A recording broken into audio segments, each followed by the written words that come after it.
I'm very grateful to be able to research in Wilford Woodruff's writings, and I know that as all of you read his writings, you'll be able to feel the spirit that he expresses through his work. Anglican ministers in the South of England were furious. They called a convention and wrote a petition to the highest religious authority in the land, the Archbishop of Canterbury. In this petition, the rectors stated that one more missionary had baptized 1,500 persons, mostly members of the Church of England, during the period of the past 7 months. They hoped to convince the Archbishop to use his power and influence in Parliament to ban Mormons from preaching in Britain. Although this reaction seemed extreme, it was not unprecedented. Around this time, Wilford Woodruff wrote in his journal, "The church ministers are very much stirred up in this region.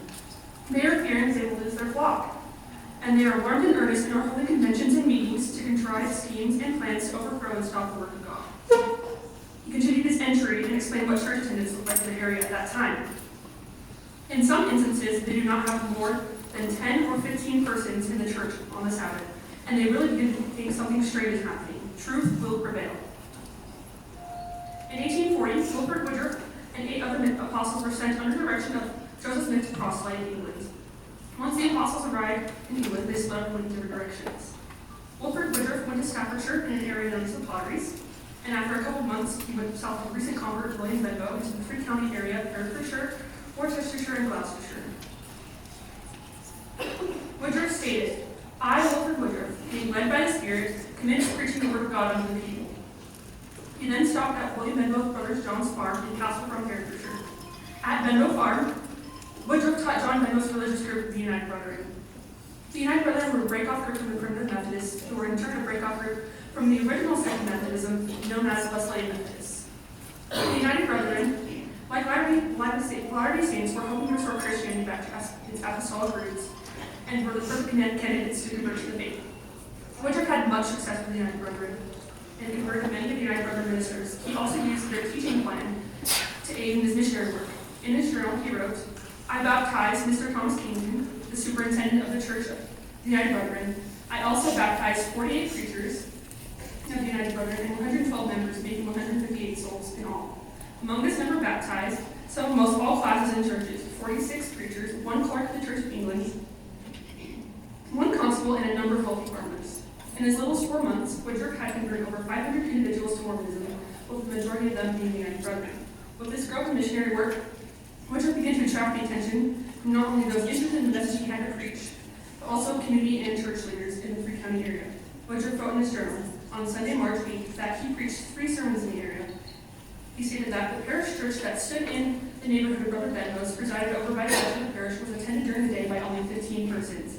While I had a large congregation, estimated to number 1,000, attend my meetings for the day and evening. At his last meeting of the day, Woodruff was approached by a constable and was told to get a warrant out for his arrest by the rector of the parish. Woodruff asked the constable under what charges the warrant was for, and the constable replied, "For preaching to the people." Woodruff then told the constable he had a license for preaching, asked him to stay for the meeting, and told the constable he would resolve the issue after the meeting. After the meeting, Woodruff recorded that the constable and 4 other preachers were baptized. If this was not enough to add attention to the Latter-day Saints, the Anglican parish director, Woodruff stated that the rector sent 2 clerks of the Church of England as spies to attend our meeting and find out what we did preach. But they were both pricked in the hearts and received the word of the Lord gladly, and were baptized and confirmed members of the Church of Jesus Christ of Latter-day Saints. Woodruff also remarked that the rector became so alarmed that he did not dare to send anyone else. Now in earnest, the rectors held their convention and wrote a petition up to the Archbishop at the time, William Hancock.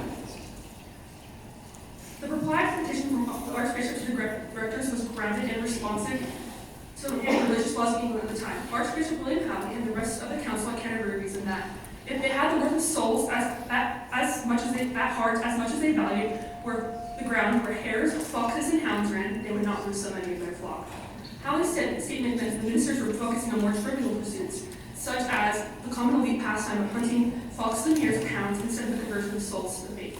Halley wanted the ministers to shift their focus from inconsequential external matters, such as the number of attendees that the ministers had in their congregation each week. The ministers were to instead focus on the salvation of souls. Church attendance would come along with the doctrinally accurate teachings of salvation.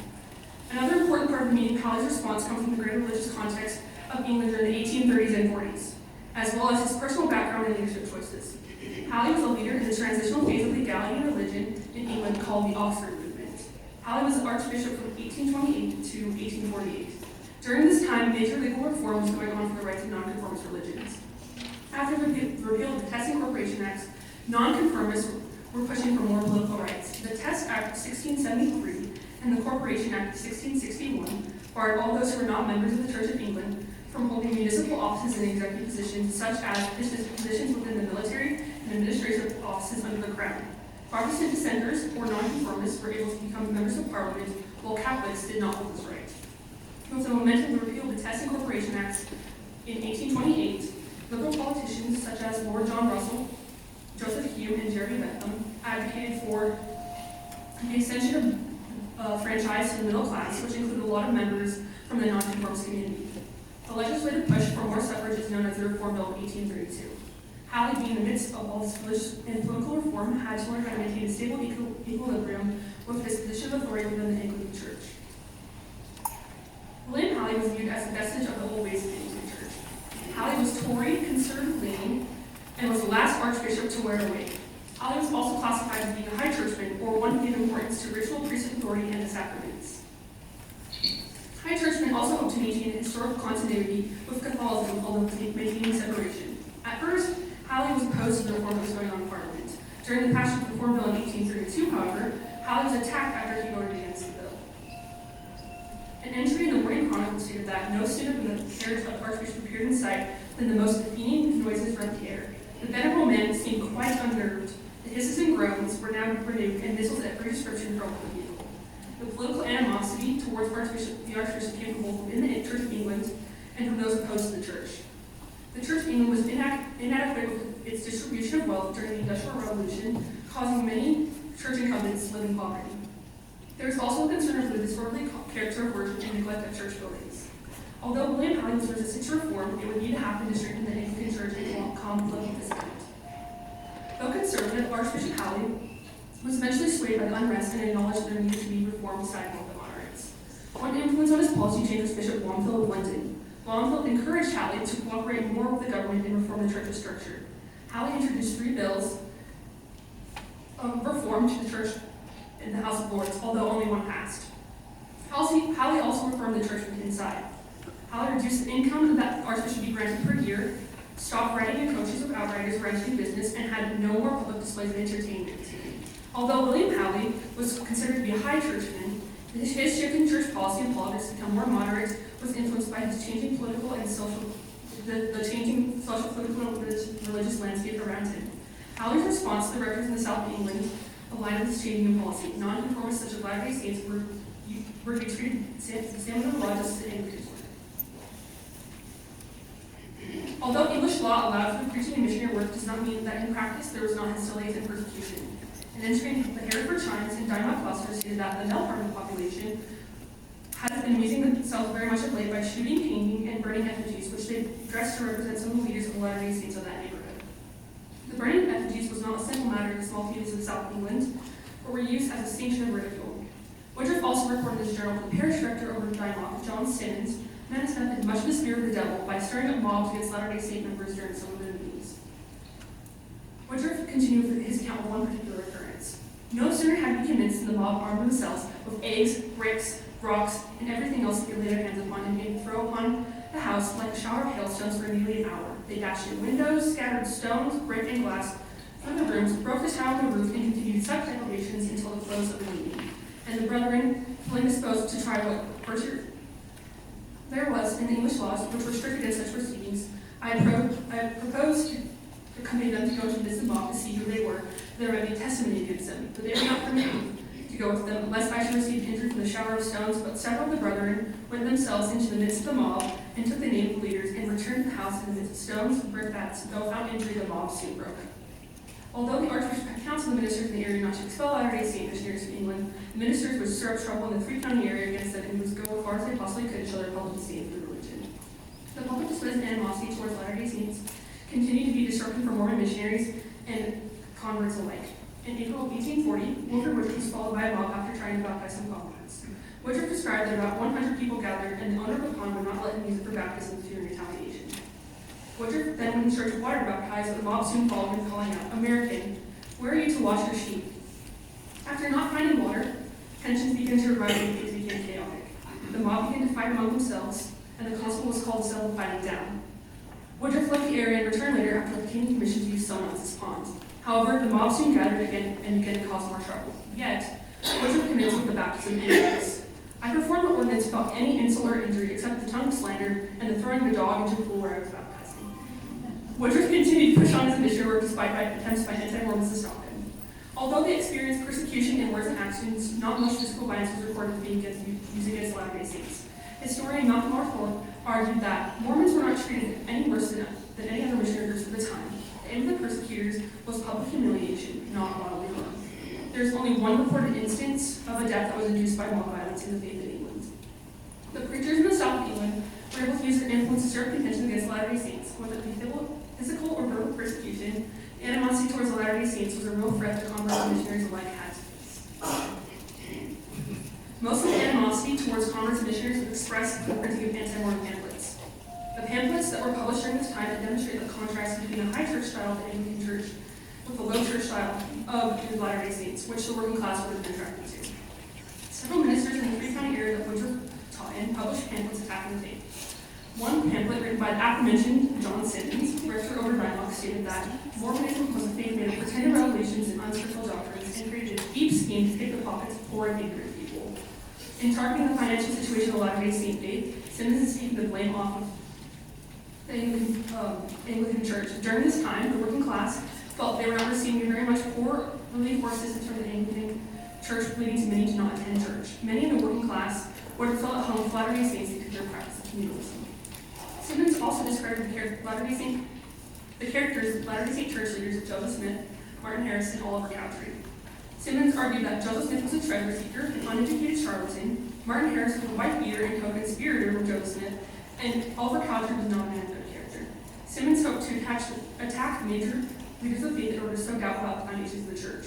The fact that Joseph Smith was a treasure seeker was an argument that anti-Mormons often used in their literature in the 19th century. Smith's use of seer stones and involvement in folk supernaturalism was seen as being used against Christian piety and religious expression by anti-Mormon Christians. However, both Oliver Cowdery and Joseph Smith saw themselves as using magic in a religious way, with the belief that God endows natural objects with power when coupled with sufficient faith. Even though this was the thought process of Joseph Smith and Oliver Cowdery, post-Enlightenment religion disfavored views of ritualistic and outward manifestations of religious practice. John Simmons' attack on Joseph Smith in the way that he used spiritual magic would have upset some of his congregants, as this was not the religious practice they were used to in the rational post-Enlightenment religion. However, for the average working class individual, this would have seemed more natural since the working class is more likely to practice religious magic. Simmons concluded writing in this pamphlet, "I warn you that if you follow the wicked and blasphemous doctrines which are now taught among you, you will plunge yourselves headlong into everlasting misery." In this way, Simmons painted the Latter-day Saint faith as a money-making scam that was pushing incorrect teachings on obtaining salvation. This idea was also expressed in other pamphlets published around the same time. Another publication written by William Morris, a minister of Ledbury, Herefordshire. In this pamphlet, Morris stated that many of you, I believe, are simple-minded Christians, really anxious about the salvation of your souls, but at the same time not sufficiently grounded in the faith. In making this remark, Morris placed blame on his parishioners' ignorance and not on his own preaching, showing another aspect of the working class struggle with relating to the Anglican Church. In Mormonism and other forms of non-conforming sects of religion, there is more space for average to mid to lower class individuals to become actively involved in worship and leadership positions. In contrast, in the Church of England, clergymen were primarily mid to upper class individuals who were educated at Cambridge or Oxford. Morris continued his argument by preaching against two fundamental parts of Latter-day Saint doctrine: the existence of the Book of Mormon as scripture comparable to the Bible, and the claim that the Latter-day Saint Church was the only true church on the faith of Europe.